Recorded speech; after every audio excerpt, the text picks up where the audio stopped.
নমস্কার, আমি প্রিয়া ভট্টাচার্য এবং আমার সঙ্গে আছেন আমাদের সকলের প্রিয় ফিজিওথেরাপিস্ট সজল সেন। তো নমস্কার। প্রথমেই দাদা কেমন আছো? খুব ভালো আছি, আশা করি তোমরাও খুব ভালো একদম আছো। একদম অনেকদিন পর তো সেটাই দর্শক বন্ধুদের বলার যে আমরা কিন্তু সজলদার কাছে নানান রকমের আমাদের শারীরিক ব্যাপারে, সুস্থ থাকার ব্যাপারে, দৈনন্দিন জীবনে অনেক টিপস আমরা পেয়েছি দাদার কাছ থেকে। আবারও আমরা আনছি আপনাদের কাছে আগামী দিনে। তো আজকের দিনে কিন্তু একটা আছে দারুণ ইন্টারেস্টিং একটা টপিক, সেটা কি আস্তে আস্তে দেখতে থাকুন। আজকের আলোচনার বিষয় হতে চলেছে মানি ব্যাগ পেছনের পকেটে রাখলে কি ক্ষতি হতে পারে। হ্যাঁ, ঠিকই শুনছেন, মানি ব্যাগ থেকেও কিন্তু শারীরিক ক্ষতি হতে পারে। তো দাদা, এই যে মানি ব্যাগ পেছনের পকেটে রাখলে ক্ষতি হয়, সত্যিই কি ক্ষতি হয় বা কতটা হয়? এটা আমরা যখন এই চিকিৎসা করি চেম্বারে, তখন আমরা দেখতে পাই অনেকের ক্ষেত্রে যে জিন্স পরছে, এত মোটা একটা মানি ব্যাগ আমাদের পেছনের পকেটে রাখছে। তো সেক্ষেত্রে আমি এইভাবে বললে কিন্তু ঠিক বোঝানো হবে না, আমি বলছি এটার জন্য অনেক ধরনের ক্ষতি হতে পারে, সেটা হচ্ছে নার্ভের। আচ্ছা। এবং ভয়াবহ ক্ষতি হতে পারে। সেক্ষেত্রে পায়ে যন্ত্রণা, নিচের দিকে নামা, পায়ে ব্যথা, নামনেশ, হাঁটতে গিয়ে পা ধরে যাচ্ছে এবং পরবর্তীকালে মাসেল পাওয়ার একদম উইকও হয়ে যেতে পারে। এটাকে বলা হয় ওয়ালেট নিউরোপ্যাথি। আচ্ছা। যেহেতু ওয়ালেটটা আমাদের পেছনে থাকে, এটার নাম হচ্ছে ওয়ালেট নিউরোপ্যাথি। এই ওয়ালেট নিউরোপ্যাথি কেন হয়? সেটা হচ্ছে আমাদের একটা মাসেল আছে, ওটার নাম হচ্ছে পাইরিফর্মিস মাসেল। ওই পাইরিফর্মিস মাসেলটা ওটা কন্টিনিউয়াসলি ওরকমভাবে যদি স্টাক হয়ে থাকে একটা জিনিস, প্রেশার সৃষ্টি করে, তাহলে এই পাইরিফর্মিসের নিচ দিয়ে সায়াটিক নার্ভ যায়। অনেকেই বলে যে সায়াটিক হয়েছে, আমার সায়াটিকা বাত হয়েছে।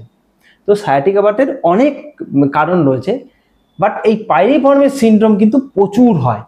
একই সিনড্রোম, মনে হবে কোমরে ব্যথা থেকে পায়ে ব্যথা নামছে, একই রকম ভাবে কিন্তু, অথচ সেটা পাইরিফর্মিস সিনড্রোম। সেমই, কিছুক্ষণ হাঁটলে কমে যাবে, পা ঝিনঝিন করে। তো এইটা আমি একটুখানি টিভিতে দেখিয়ে বললে পরে তুমি বুঝতে পারবে যে সত্যি করে এটা কিন্তু ভয়ের কারণ। একদম, যে এত মোটা মোটা মানি ব্যাগ আমরা নিয়ে কন্টিনিউয়াসলি চলি, অথবা যারা কন্টিনিউয়াসলি কাজ করেন, যে কম্পিউটারে কাজ করছে, অফিস ওয়ার্ক করছে, মানি ব্যাগটা ওখানে রাখা রয়েছে, তো প্রেশার পড়ে, তো প্রেশার পড়ে। হ্যাঁ, সেই কারণে আমি একবার এটা দেখিয়ে দিই টিভিতে, তাহলে তুমি ভালো বুঝতে পারবে। চলুন একবার দেখে না।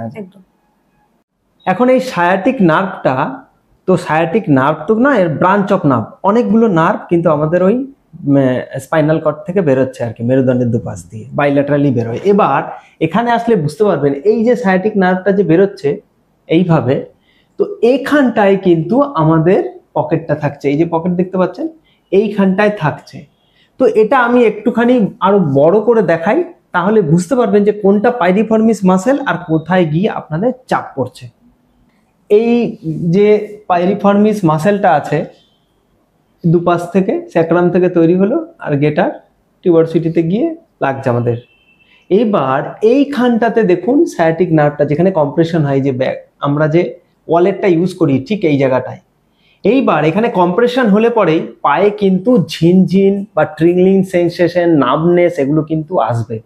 এটা আপনি আরো ভালো বুঝতে পারবেন যখন আমরা ছোটবেলায় সেই সাইকেলের সামনে চাপতাম না, কিছুক্ষণ পরই পাটা কেমন ঝিনঝিন করছে। হ্যাঁ, আমার হয়েছে, নিজের অনেকবার জুতো খুলে পড়েও গেছে, আমি বুঝতে পারিনি। এবং অনেকের পা তো সেই সাইকেলের, হ্যাঁ আমারও হয়েছে, চাকার ভেতর ঢুকে গেছে, তাও বুঝতে পারিনি। একদম একদম। তো এটা কিন্তু প্রতিদিন, যেমন একটা বরফকে যদি আমরা বের করি ফ্রিজ থেকে, একটু একটু করে তো গলবে, প্রথমে বোঝা যাবে না, তো আস্তে আস্তে যেমন সিমিলারলি এটা যদি কন্টিনিউয়াসলি ইউজ করি, আমাদের কিন্তু এই সিনড্রোম হতে পারে। এবং এটা সত্যি করেই খুব কিন্তু বেদনাদায়ক, ব্যথা হয় প্রচন্ড।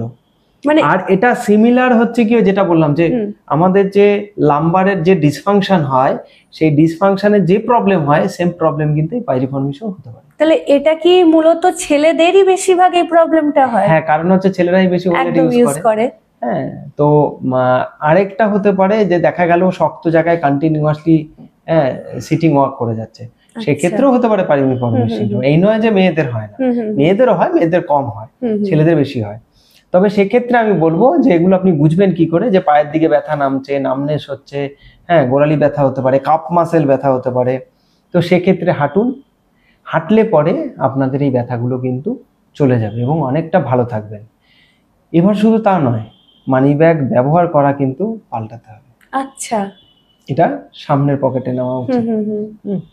তো সেক্ষেত্রে কিন্তু ভালো হবে। একদম। তাহলে আপনারা একটু ভাবুন যে সামান্য একটা মানি ব্যাগ, যেটা আমরা একদম ইউজ করে অভ্যস্ত সকলেই, তো সেই থেকেও কিন্তু এত বড় একটা সমস্যা আমাদের জীবনে আসতে পারে। অনেকে হয়তো বুঝতেই পারেন না যে এই কারণে এটা হচ্ছে।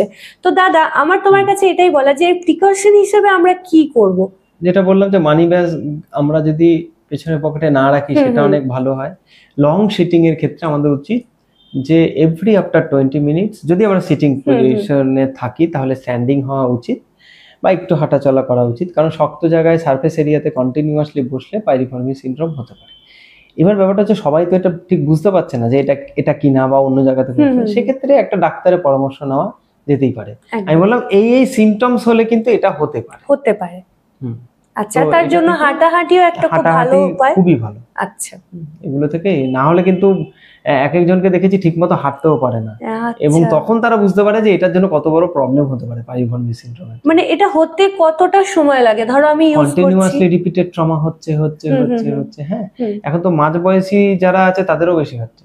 আচ্ছা, তো এটা একটুখানি ঠিক করে রাখা উচিত। আপনাদেরকে রিকোয়েস্ট করব অন্ততপক্ষে এগুলোর প্রিকশন নিন, অনেক ভালো থাকবে। তাহলে আমাদের দৈনন্দিন জীবনের এই ছোট্ট ছোট্ট ভুলগুলোই কিন্তু আমাদের জীবনে অনেক বড় সমস্যা ডেকে আনে। তো দাদার কাছেই কিন্তু এরকম নানান রকমের টিপস আমরা নেব এবং আপনাদেরকেও জানাবো। তো এরকম সুন্দর সুন্দর টপিক নিয়ে কিন্তু আমরা এরপরে আরো আলোচনা করব। আপনাদেরও যদি কিছু জানার থাকে অবশ্যই আপনারা কমেন্ট করতে পারেন। তো এই ভিডিওটা আমরা এখানেই শেষ করছি। সকলে ভালো থাকবেন, সুস্থ থাকবেন। নমস্কার।